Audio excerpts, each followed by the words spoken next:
सुप्रभात विद्यार्थियों, आज हम करेंगे हमारा स्वतंत्रता आंदोलन। स्वतंत्रता का मीनिंग होता है आज़ादी। हमें आज़ादी मिले हुए कितने वर्ष हो गए हैं? 1947 15 अगस्त 1947 को हम आज़ाद हुए थे। ये आज़ादी हमें मिली कैसे थी? बहुत सारे क्रांतिकारियों ने अपने जीवन का बलिदान दिया था। बहुत चीज़ें इस आज़ादी को पाने के लिए न्योछावर हुई हैं। अब बात आती है आज़ादी होती क्या है। कभी पक्षी को आसमान में उड़ते हुए देखा है?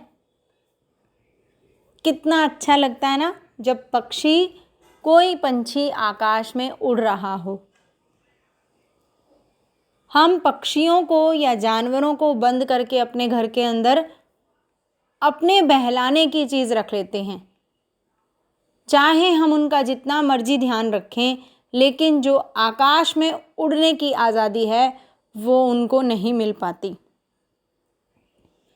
तो एक बार अपने देश के लिए मैं कुछ लाइनें कहना चाहूँगी कि हमारा देश गुलामी से जब आज़ाद हुआ तो हमारे देश में कैसा लगा देशवासियों को।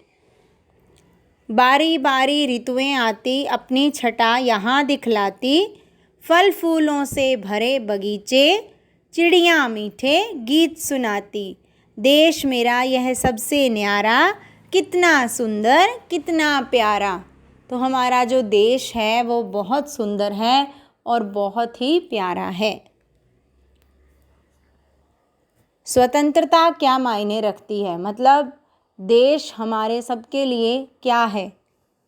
कुछ नशा तिरंगे की आन का है, कुछ नशा मातृभूमि की मान का है। हम लहराएंगे हर जगह इस तिरंगे को, हम लहराएंगे हर जगह इस तिरंगे को, ऐसा नशा ही कुछ हिंदुस्तान की शान का है। तो अब हम बात करते हैं देश के बारे में। सबसे पहले 1857 ईस्वी में मंगल पांडे जो थे उन्होंने अंग्रेज़ों के खिलाफ पहली क्रांति घोषित की। मतलब उन्होंने अंग्रेज़ों के खिलाफ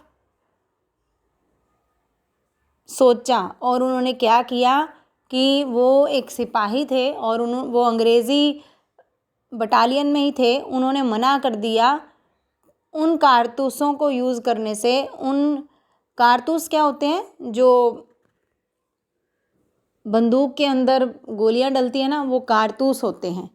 तो उस टाइम क्या होता था, इन कारतूस को मुंह से छीलना पड़ता था। और ये जब मंगल पांडे को पता चला कि ये कारतूस गाय के मांस और सूअर के मांस से बनते हैं, तो उन्होंने इसका प्रयोग करने से मना कर दिया। वहीं से शुरू हुई थी हमारे आज़ाद होने की पहली लड़ाई। फिर उसके बाद रानी लक्ष्मीबाई आई। उन्होंने अपने राज्य को बचाने के लिए अंग्रेज़ों से लगातार लड़ाई ली। बेशक इन दोनों लड़ाइयों से हम भारत आज़ाद तो नहीं हुआ था, लेकिन हाँ, अंग्रेज़ों को यह पता चल गया था कि भारत को गुलाम बनाना आसान नहीं होगा। इसके बारे में हम और बात करते हैं। कौन कौन से क्रांतिकारी थे जिन्होंने आगे इस लड़ाई को जारी रखा? दादा भाई नौरोजी, गोपाल कृष्ण गोखले, लाला लाजपत राय, बाल गंगाधर तिलक, भगत सिंह, राजगुरु, सुखदेव, महात्मा गांधी,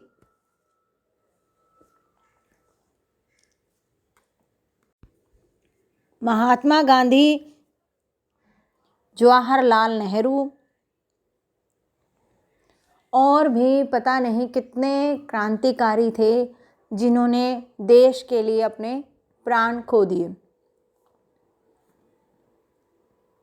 उसके बाद जब सुखदेव, राजगुरु और भगत सिंह को फांसी लगी तो एक तरह से पूरे देश में लहर आ गई थी कि हमें आज़ादी चाहिए ही चाहिए।